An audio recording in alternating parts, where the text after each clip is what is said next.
The Flash recently wrapped its 6th season up, so let's see how the new Mirror Master stacked up against the rest of the main season villains.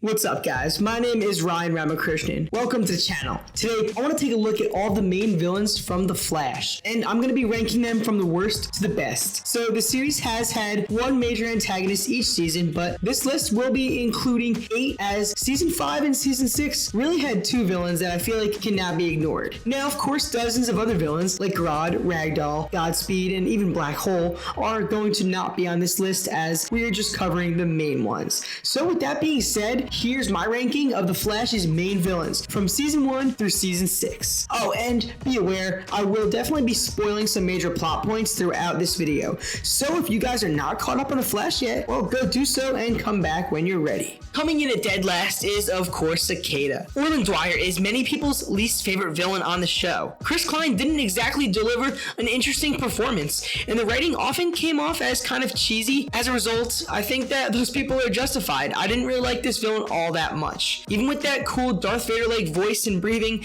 I was a little underwhelmed by Cicada. The fact that he got away from Team Flash so very often made him seem like he should have been really formidable, and of course, that dagger was kind of cool, but overall, I just didn't think he was all that impressive, and I think that there was probably so much more potential in Cicada. I thought that Dwyer's motivation to kill all of the metahumans was relatively plausible, but didn't make him overly compelling, and I just didn't like Cicada that much. Even when he had a redemption, it just didn't pay off the way I wanted it to. And next up is the successor to number 8, that being Cicada 2. Grace Gibbons coming to the past as a new Cicada and seeking revenge on her uncle was a little bit better than that first Cicada. What I liked more for starters is that I did enjoy the performance of Sarah Carter a little more than Chris Klein, but she didn't necessarily impress me that much. I liked Grace time traveling, and I thought that that kind of made it interesting for her to become the main villain. She was a little more powerful and honestly seemed a little more evil. It wasn't necessarily the most impressive villain, so in the end, I mean, Cicada 2 is better than Cicada, but she doesn't hold a torch to the rest of the villains on this list, in my opinion.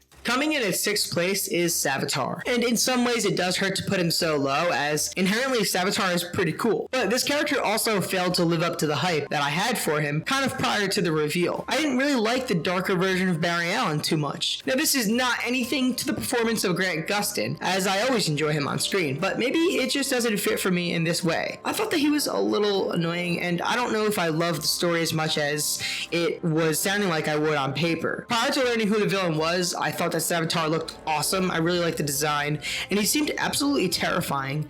And what I actually really enjoyed was Barry and his stress about saving Iris from Sabotage. The fact that he was pretty much convinced that there was no way to ever save her, and it really caused a lot of stress for the whole team. And it made for some pretty emotional storytelling there, and I enjoyed it. And the time traveling Barry does cause time remnants and alternate outcomes of his life and things like that. All of those aspects that the Flash uses with time travel are always very cool and exciting, so I think that helps make this character more interesting. In the end, I'm a little indifferent because he's very cool, but I just think the rest of the villains on this list that come next are just a lot better. The latest villain, Eva McCulloch, or Mirror Master, takes this spot on the list. So I felt in many ways that this Mirrorverse storyline did drag, but in the end, I enjoyed it for the most part, and when it did well, I thought it was very good. Despite the pandemic causing season 6 to end early, episode 19, Success is Assured, proved to be a pretty strong finale. I actually really liked that episode, and I think that it made me like Eva a lot more too, especially leaving me excited for where things will go when season 7 comes out. I really appreciated the costume as the full-blown Mirror Master for her, and I thought that her vengeance-driven storyline ended up to be pretty good. Eva managed to really play those around her, and that made her very manipulative, a great trait to be a great villain. She tricked Barry and friends into thinking they had the real Iris, and she even tricked the real Iris, making her believe for quite some time that Eva was somebody trapped, hurt, damaged, and innocent. But Eva is just so smart and dangerous, and I think that her inability to really care for others that we see gradually happen in the latter half of the season make her pretty good. I really enjoyed the process that she struggled through in getting everything she needed to actually escape the Mirrorverse, and her villainous nature really came out in the last handful of episodes. It made me actually feel bad for the other small smaller villains that were being used by her. So Eva McCulloch was surprisingly pretty good. And next up we have Bloodwork. I'm actually very impressed that a villain who barely had half a season of screen time could actually make it so high on this list. And that is a combination of the flaws in the previous entries, but also just the quality in Bloodwork. So I really enjoyed Senthil Ramamurthy's performance and his screen presence at all times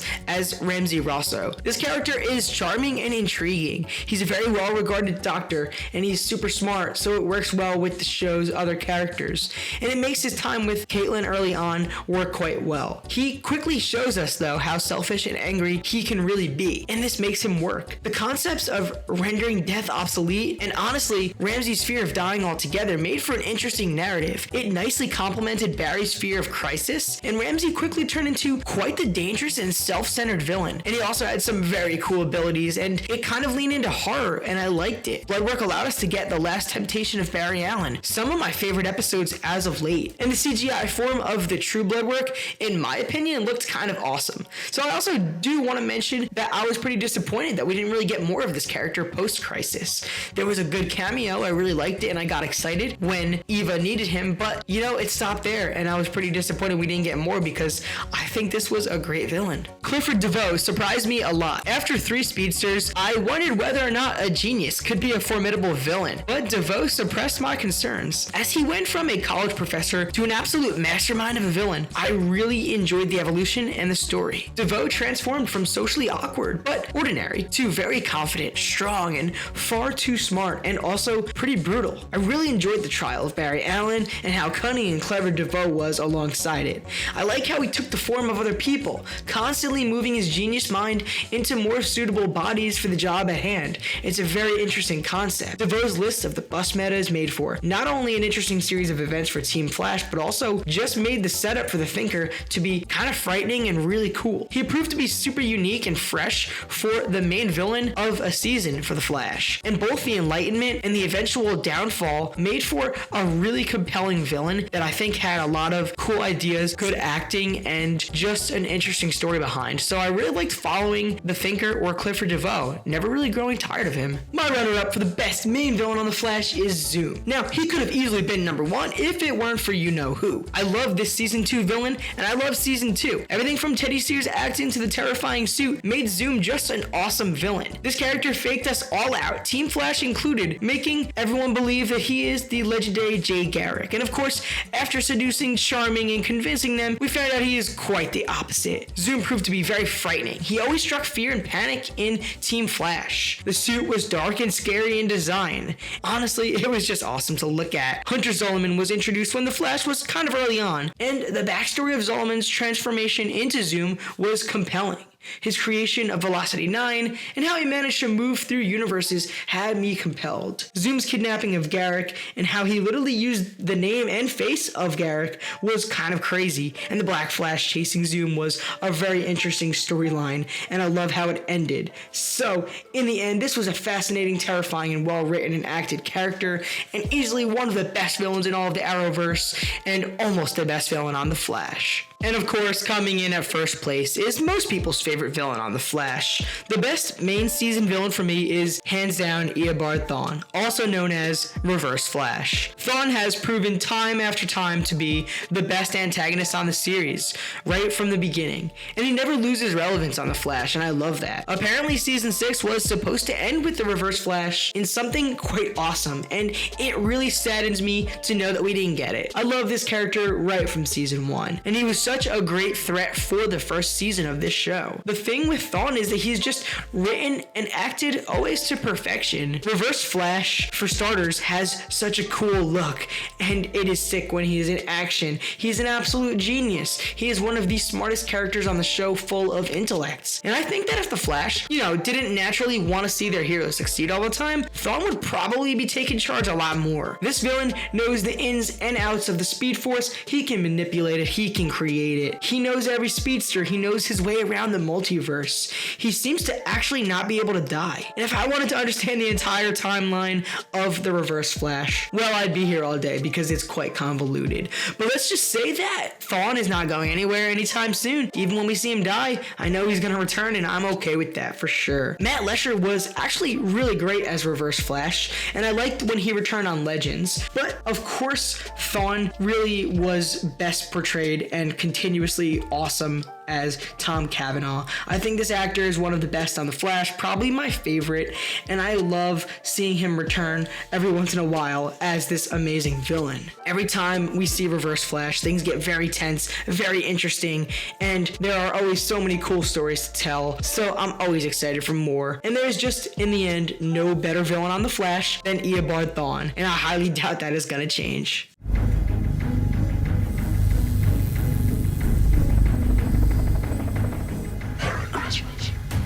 And there you have it. Those are the main villains from The Flash, ranked from worst to best. Obviously, this list is subjective, so please be sure to share with me your own thoughts in the comments below. Which was your favorite villain on The Flash, and why is it Reverse Flash? And if you guys enjoyed this video, maybe consider giving it a like and subscribing. I hope you guys enjoyed this video. Thanks for watching, and I will see you guys all in the next video.